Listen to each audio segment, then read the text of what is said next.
Hey everybody, Karen Anderson here with Aortic Hope. It's official.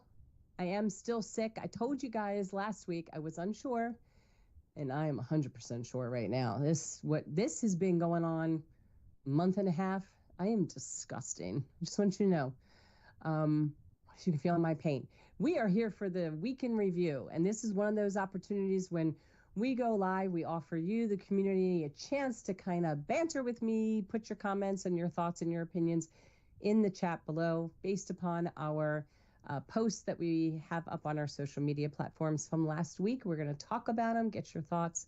Before we get started, please click like, please click subscribe, click the bell so you're notified every time we go live. We still have a couple more live events coming up between now and the end of the month. I know we've already got 2 scheduled for August, so they're just rolling along here, and you want to be a part of it. I know we just did Lawrence Hope. What was that, a week ago, I think? Yeah, we had a lot of fun with that. We gave away over $150 in gift certificates, so it does pay for you to join us and help participate. So again, I apologize ahead of time if I need to mute myself so that I can cough, because you don't want to hear that. It's disgusting. But let's get started with our Monday.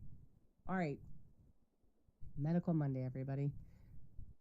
All right. This was written from one of our med students, Samantha Cullen. She says, "Good morning, Aortic Hope. As the summer season arrives with its longer days and warmer weather, it's perfect time to embrace outdoor activities that can boost your heart health. Regular exercise, as we know, is crucial for maintaining cardiovascular fitness, reducing the risk of heart attack and heart disease, as well as enhancing overall well-being. Here are some heart-healthy exercise that you can enjoy this summer. Caveat, make sure that you have had this discussion with your physician that these types of exercises will work for you. Walking, hiking.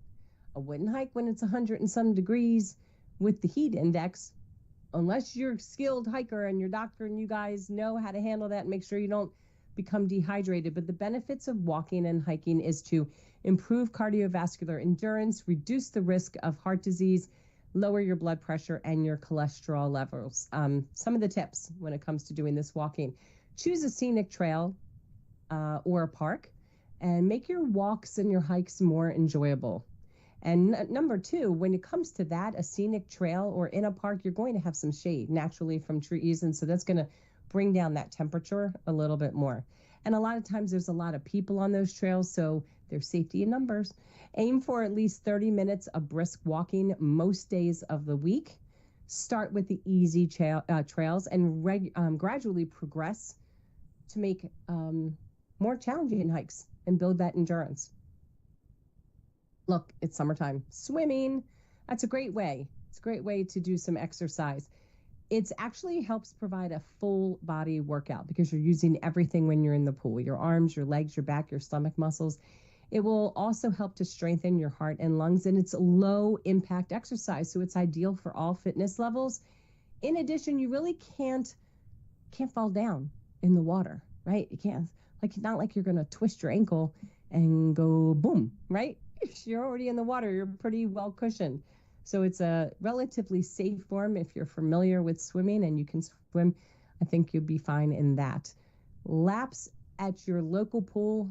Enjoy the open water swimming in lakes or oceans. Now, remember to be careful in the oceans. There's a high degree of rip currents happening now. So be careful that you follow all the instructions on your local beaches, that you're swimming in the appropriate areas, or that you know how to get yourself out of those rip currents. Incorporate different strokes. Do freestyle, breaststroke, butterfly, whatever it is. I prefer backstroke or side stroke because I don't like feeling any kind of water pressure on my chest, but do what works for you and makes you comfortable. And I also like looking at the clouds when I'm doing the backstroke. Aim for 60 minutes of moderate intensity swimming each week, not per day, each week. Okay. Cycling. Cycling is great because you can do it indoors, you can do it outdoors, you can do it in a class, you can just do stationary, you can do recumbent, a lot of varieties here. But it enhances your cardiovascular fitness, it strengthens your leg muscles, and improves your joint mobility. It reduces stress and also improves mental health. And from what I understand, in some gyms, these machines can actually kind of show you what looks like an outdoor scenery, or you just go outside and ride your bike. It's your choice. but here's some tips for that. Choose bike paths and trails that offer scenic views and safe riding conditions. Wear a helmet, definitely, and follow traffic rules for safety. Start with short rides and gradually increase your distance and your intensity. Running and jogging. Again, please be very careful in extreme heat. Make sure that you have somebody else in your family or somebody else aware that you're going to be doing any of these activities. Sometimes people do wear smart watches that are connected to their phone. They throw the phone in a backpack or a fanny pack or something else that's near where they're doing that activity. And even though smartphones can work in the water, you can push a button and they're waterproof, just in case you do encounter some type of situation and you can reach out to somebody and vice versa. But the benefit of running and jogging, excuse me, is that it boosts cardiovascular endurance, burns calories, and aids in weight management, and reduces the risks of heart disease and stroke. Now, here's some tips for that. Run or jog in the early morning hours or the late evening to avoid that heat intensity and the midday heat. Wear appropriate running shoes to prevent any kind of injuries, and hydrate well before, during, and after your runs. You can also do yoga and Pilates. I know a lot of people that do this. I tend to struggle from yoga. That downward dog position creates so much pressure in my head, but everything you can modify. You just need to let your instructor know, and then you can take it home and do it yourself. But it will actually help improve your flexibility, your balance, your core strength. It reduces stress and promotes relaxation. It enhances your heart health through controlled breathing and mindful movement. Here's some tips.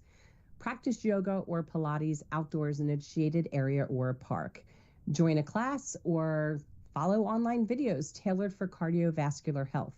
I'm going to give you the rest of the tips in a second. Hey, Joshua, are you there? I'm here. What's up? Do me a quick favor. Let me take this cough and just chat for a second. Hello, everybody. Thanks for showing up. Thomas, Christina, and Velda. Karen's been sick for like 88 straight days. I think it's 88. 88 sounds right. Thank you so much. Oh my gosh. I just don't really talk. I just watch TV right now. I've been getting better. Ooh. All right. So thank you so much. Follow poses and exercises that strengthen the core and improve overall fitness. All right. This one's really getting very popular. Tennis and pickleball. I don't understand what the heck a pickleball is, but from my understanding, I do think that it's a combination of what is the word? Ping pong ball? That's what I knew. It sounded weird. Ping pong ball and tennis. Yes. Oh my God. I have so much like medicine in my head that I can't think straight. Pickleball. It is the biggest money maker right now for orthopedic doctors. They're so happy. They are getting so many new clients since this sport came out. I know a lot of orthopedic doctors, and they're just in seventh heaven. Feeling really bad for all of you, but cha-ching for all of them. But these two sports actually provide excellent cardiovascular workout, and it does definitely improve your hand-eye coordination and your agility. And it is a fun way to stay, active and social with the community because it's all basically like a team element. You can play singles, you can play double matches with friends, you can join these pickleball clubs and local leagues. You want to warm up beforehand to prevent injuries and stay hydrated and take breaks in the shade if you need to. Kayaking and paddleboarding. You want to talk about an interesting combination? I did a fundraiser once that was yoga on a paddleboard. Now, I was the only person who stayed dry. Because I just stayed in child's pose or on my knees the entire time and just enjoyed the waves and splish splash. I didn't try to get into any of those positions over the water. I was not falling in the water, but everybody else fell off and they fell hard and it was hysterical. But that's a fun combination. If you're anywhere near water and they offer yoga paddleboarding, first of all, I think paddleboarding is awesome. It's probably got the same sensations like kayaking, but just to stand on the board and just paddle yourself around, and it's just so quiet. And when there isn't any waves, when you're in like a no wake area, it's just, to me, it's very lovely. And it does strengthen the upper body and the core. It's a more enhanced cardiovascular fitness, and it offers a very low impact workout with a calming effect. I just said that. Yeah, so here's some tips. Explore local lakes and rivers or coastal areas for a peaceful workout. Wear a life jacket. That's important too. And practice safety measures when you're on the water. Start with short sessions and gradually increase your paddling time. Summer is really a fantastic time to embrace outdoor exercises that kind of benefit your heart. But it's also a time where you need to be careful because of the different heat elements. So whether you prefer walking or swimming, cycling, or engaging in other types of activities, the key is really to stay active and enjoy the process. Remember to listen to your body, stay hydrated, and protect yourself from the sun. That's a good point too. By incorporating these heart-healthy exercises, but also by incorporating these heart-healthy exercises into your routine, you're going to not only improve your cardiovascular health, but also enhance your overall well-being. Consult a healthcare professional before starting any new exercise regimen, especially if you have pre-existing health conditions or concerns. Thanks for tuning in, everyone. See you soon for our next Medical Monday. As always, remember to think aorta. Thank you, Samantha, for this post. Thank you so much. Josh, what do you want to say while I cough again? Thank you, Samantha. You always do such a wonderful job. She's such a wonderful find. Adam knows how to pick them, doesn't he? He's great. He does. Who's with us again? Let me write it down. We have Thomas and Christina and Velda, who have said hi so far. Thomas says, sorry you were still sick. I know. Thank you so much. And thanks everybody else for joining. It has just been, I'm going to tell you why, because I started an immune suppressant medication because evidently my Crohn's disease came back. I don't even know. I have no symptoms, but that's why it's important to get your colonoscopies, because you may not be symptomatic with something, but 30 biopsies later, all of which came back positive, lo and behold, I'm starting something so that I'm like pre-active, and I don't want to have to be chasing pain or chasing inflammation. So my inflammation's very low. I started this medication right when I got sick. It's a very bad decision. It did not make me sick, but it did not let me get better. So I'm off of it now, and I'm hoping over the next week while I'm off of it, all this stuff starts to really, it has. It's coming out of me everywhere. It's horrible. Too much information, I know. We're going to do it. We're going to do it, Josh. I like this flow we've got. When I ask your thoughts, I'm muting and I'm taking care of business. All right, Topic Tuesday. This is from Duke, our new resident doctor who is volunteering with us here at Aortic Hope. He hopes that your week could be getting off to a great start. We're going to discuss the basic anatomy of the abdominal aorta.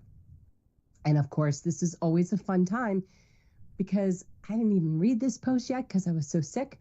So I have no idea what big words are ahead of me that I get to butcher. And remember, I'm not a doctor. I'm just reading the information. Just so you know, it tends to happen in this community that not a lot of information is really shared about the abdominal aorta. And I used to question this throughout, I guess I've been questioning, and I've been part of the community. It'll be 10 years in January because it's one organ, right, with different zones. Why aren't we talking about the abdominal area? I know that if you have an abdominal aneurysm, you might not be as at high risk to develop a thoracic, but you can. If you have a thoracic, you definitely can in your abdominal. So I feel like the attention should be given on that area. So many people die every year from a ruptured abdominal aorta that I'm not sure why people aren't talking about it anymore. But at least here at Aortic Hope, we do talk about it. We try to educate you. It is going to be part of our second book, Aortic Disease, the Patient Guide. So here's some beginnings for that. Let's talk about the abdominal aorta. It's a continuation of the thoracic aorta. It's crucial artery. The entire artery is so crucial to the body. It supplies blood to the abdominal and pelvic organs as well as the legs. So location, of course, the origin. The abdominal aorta begins at the level of the diaphragm, right where the thoracic descending ends. Course, it descends through the abdominal cavity and slightly to the left of the midline. So if you just think about your body, it's not down where your belly button is, it's a little left of that. And when it ends, it splits into the right and left common iliac arteries. The abdominal aorta gives off lots of branches, several branches. Here we go. It's going to get fun. I can't afford to laugh, you guys. I'm just going to sound like a barking dog. Parietal branches, yeah, I'm sure we're going to see a visual soon. And that has the inferior phrenic arteries. They supply the diaphragm. That's the most important part. Why didn't they just call it diaphragm artery? I don't know. We have to go talk to people from way back when they came up with all this terminology. I would have just called it diaphragm artery. Lumbar arteries, typically 4 pairs. They supply the posterior abdominal wall muscles and the spinal cord. So that's going to be in the back, posterior. Visceral branches, that's easy. Celiac trunk, a short artery that divides into 3 major branches. I think this has a little bit to do with the GI area since it says celiac. Just reminds me of the word celiac disease. So you have the left gastric artery, which supplies the stomach. You have this, probably not splenic, could be splenic, but it's probably splenic artery, supplies the spleen. And the common hepatic artery, which supplies the liver, stomach, and the duodenum. I always get that word, so it just traps me. All right. We also have the supramesenteric artery. This one I knew how to say. Supplies the majority of the small intestine and part of the large intestine, cecum, ascending colon, and part of the transverse colon. Then you have the middle suprarenal arteries, and they supply the adrenal glands. And then there's the renal arteries, and they supply the kidneys. The gonadal arteries supply the gonads or the testes in males and ovaries in females. The inferior mesenteric artery supplies the remaining part of the transverse colon and descending colon, sigmoid colon, and rectum. Here it is. Look at all that. Didn't say that word, though. It's a lot. This is coming down right at that break after the thoracic. Look at all this stuff. See, usually in our pictures, we don't see all these other branches that come off here. We just see it straight down with the divide here in the iliac. But look at all these other branches that actually come off of your aorta. There's a lot. I mean, no joke when we talk about how the aorta brings all of that oxygenated rich blood to your entire body. This is indicating how much of that entire body we're talking about. Entire. All right, Josh, give me 1 sec. Go ahead. You're up. So Bruce says hi. Hi, Bruce. You should be getting an email from Karen here about your winnings from the Lawrence Hope bracelet gift certificate situation. Hopefully today. She asked me about the winners today. It will be today.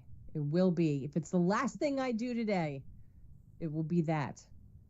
All right, let's talk about the clinical significance of the abdominal aortic aneurysm. So aneurysms, abdominal aortic aneurysms are common and potentially life-threatening. It's characterized by the dilation and enlargement of the aorta. Atherosclerosis can lead to the narrowing or blockage of the abdominal aorta or its branches, limiting blood flow to the organs and the legs. This is what it's going to look like. This is what a normal aorta looks like. So you got branches here, right? Normal aorta. This is an aorta with a very large abdominal aneurysm. This one, I would wonder if you might be able to feel pulsating under your belly button.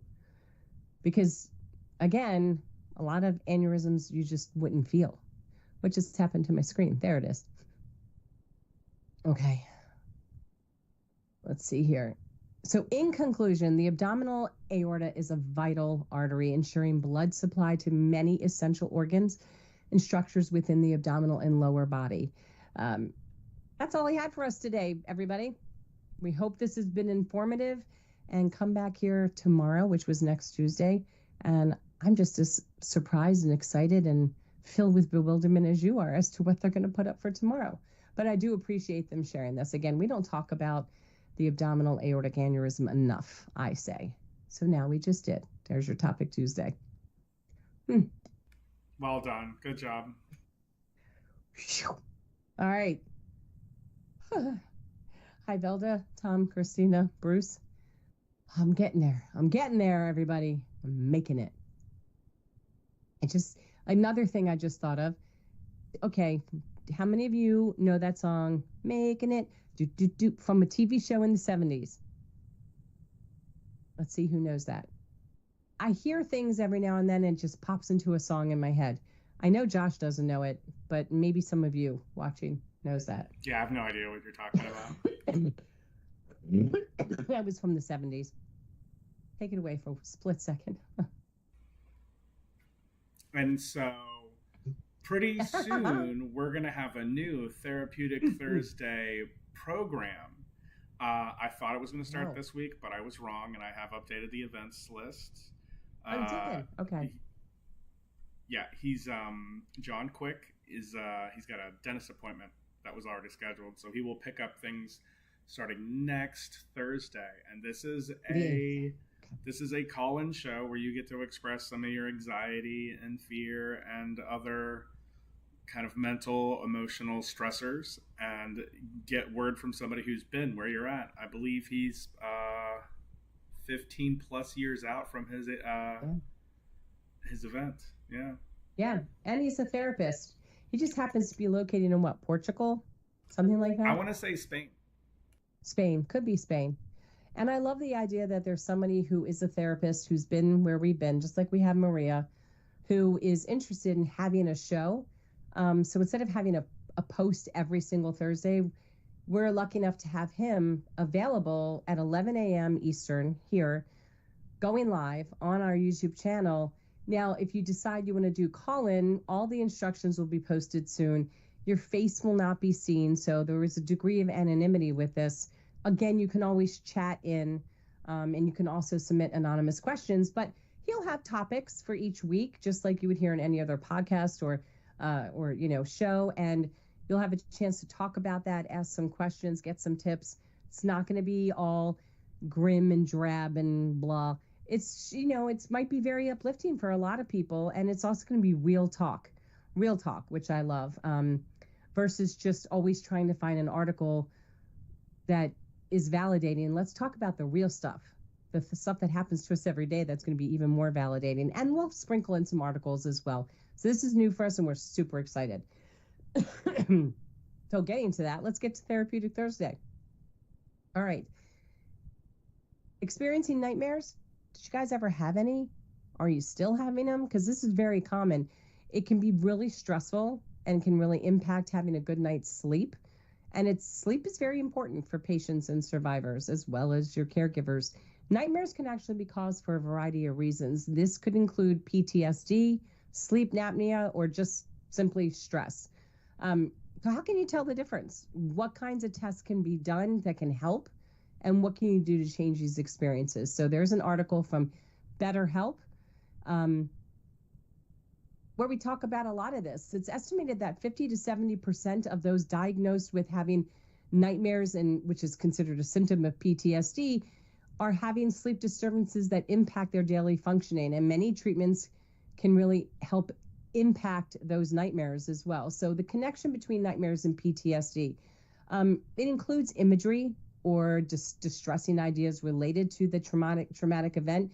I know for a lot of people in this community, they've experienced nightmares, everything ranging from drowning or experiencing, sounds crazy, tsunamis, because that's very relatable to if you woke up with a breathing tube in. So you can see how that might be connected.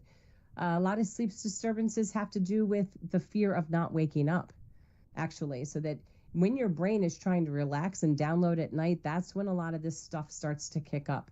And really going for some type of therapy to help eliminate or reduce these nightmares, it's really what's going to be best.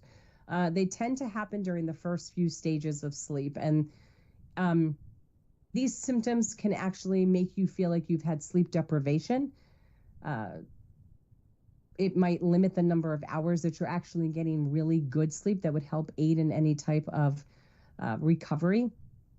Breathing disorders can actually trigger PTSD nightmares. So if you have sleep apnea, getting a CPAP machine might be really great for eliminating these nightmares, because your body recognizes you're not getting enough oxygen or that you're gasping. It's going to turn it into a nightmare. So there's a lot of interesting information in this article that you should check out and maybe learn a little bit more about the correlation between nightmares and PTSD or sleep apnea or something of the sorts, and get yourself onto a track to achieving better night's sleep. That was Therapeutic Thursday. Christina It's my turn to says, cough again. yes, a couple of days, horrible nightmare.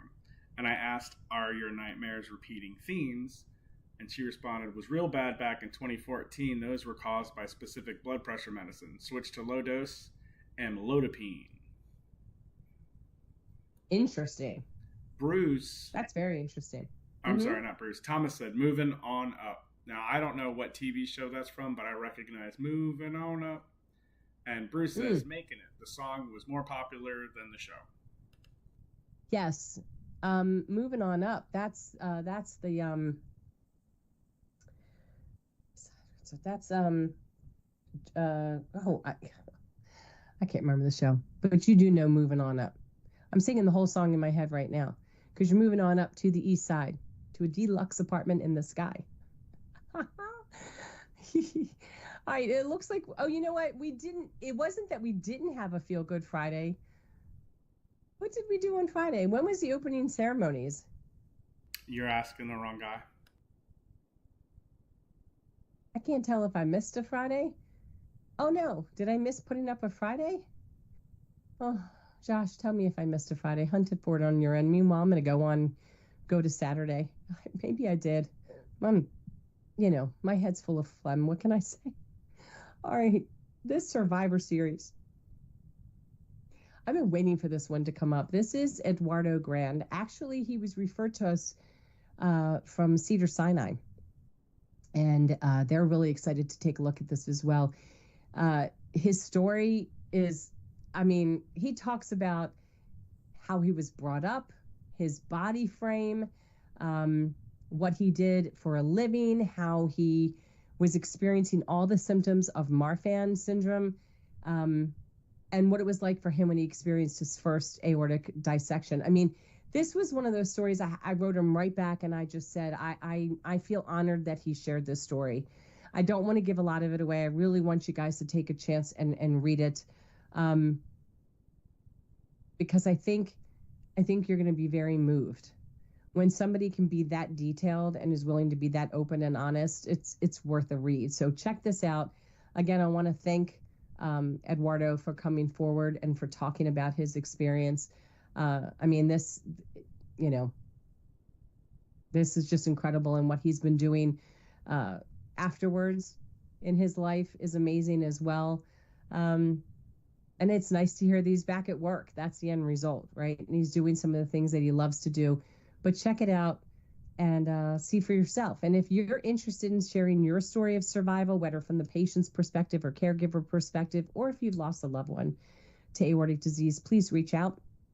You have 3 ways that you can share your story. It can be in written format, just like this. It can be pre-recorded message, or you can go live on YouTube like I am and then field some questions from the community. But I promise you it's going to be very validating for others that read it, and probably very therapeutic for you as well. Okay. Did I miss Friday? There's nothing in there for Friday. Valda says, moving on up was the Jeffersons. Yes. Thank you very much. Yes, it was. I had it right in my face. I saw it, but I couldn't come up with... was his name George and Wheezy, right? Do I have that right? Because every time I said the name George in my head, I kept saying Jetson, but that's not right. I knew that. I'm just so discombobulated. All right.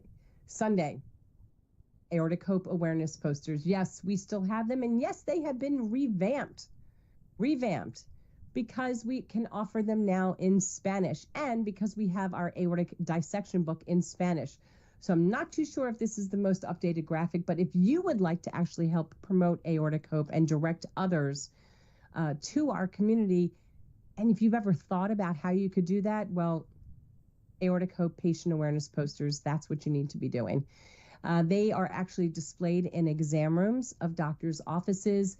They can be put up in your local gym. They can be put up in your workplace. Really doesn't matter. Would mean a lot if they went into your doctor's offices, because having them up in the exam rooms when we're all sitting there waiting for our cardiologist or a surgeon to come in, this gives patients an opportunity to quickly see this, learn a little bit about what Aortic Hope does and what we can provide for the community, and QR code, scan that QR code, become part of our support group community, and also download the book right there while they're waiting. And It costs nothing. We do this for free.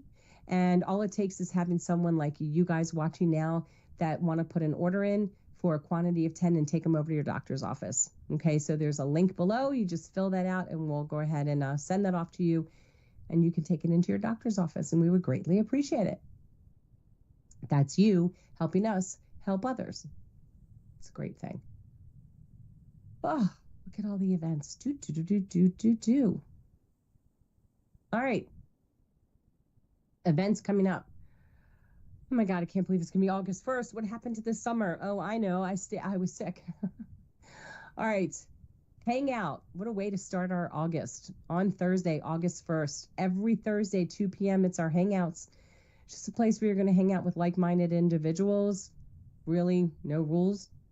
It's not a support group meeting, but you have to sign up for our support group meetings in order to be notified with the link to join the hangouts. Okay, so just because you're signing up for support group meetings doesn't mean you have to attend. You're still going to be notified of the support group meetings, but you're also going to be notified of the hangouts. So attend what you want, attend what makes you comfortable. Now, the caregivers only support group meetings has a different sign up form, because you really need to be a caregiver only to attend those. And we now added our third meeting. So now we have our first Saturday of the month at 10 a.m. And then we have the first Monday at 10 p.m. and we have the third Thursday at 8 p.m. So we have a little variety here, offering it to hopefully please multiple people in different time zones. Every Saturday at 12:30 is Qigong with Kevin Songer. We have our Spanish support group meeting coming up. That's always the first Monday at 7 p.m. We do have a live event coming up on Monday the 5th. All of that information will be linked up today or tomorrow. This is going to be a really special live event with Stephen Page from Vascular Heart Community. This is an app that is free for you guys. If you ever wanted instantaneous information at your fingertips about, gosh, let's see, where do I begin?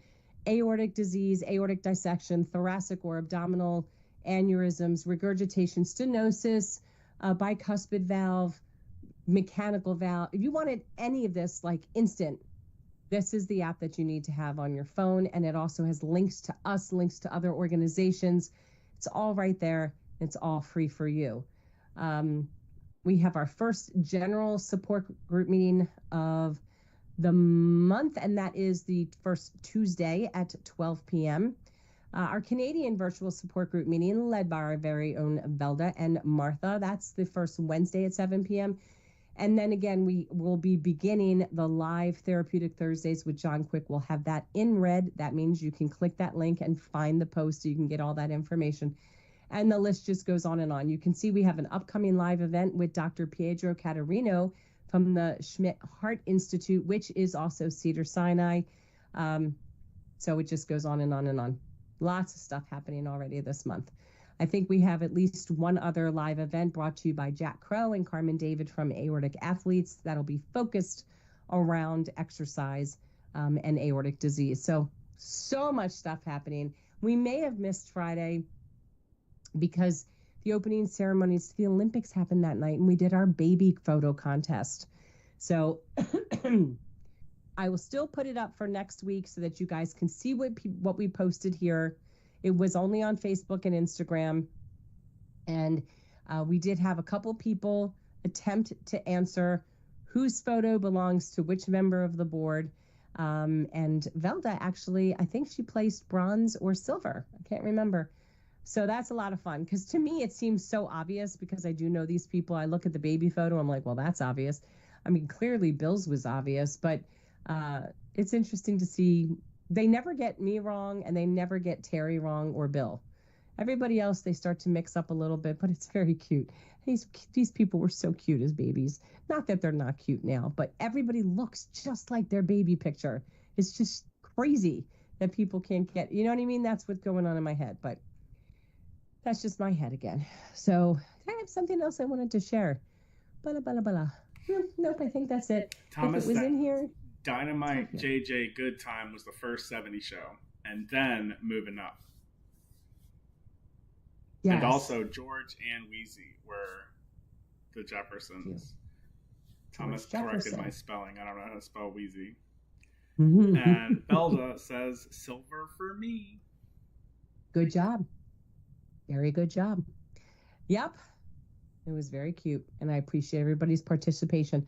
All right, everybody. Thank you so much for joining me in my sickness. I'm now going to do maybe another hour's worth of work, and then I'm going to go back into bed. I was so excited about it. Yeah. It's one of those sicknesses. I think that it's like it changes based on position. If I stand up, I can get so much out. If I lay down, I get the tickle. I got to sit back up, and then I have to squinch over and cough. So I am been moving. I think I've lost like 5 pounds because I'm constantly moving, and it's just so much fluids and stuff leaving my body. I can't keep up with the water. I've gone through so much water and 2.5 boxes of tissues in like 24 hours. It's ridiculous. But I'm going to get better because I'm excited I'm not on this medication now for a while.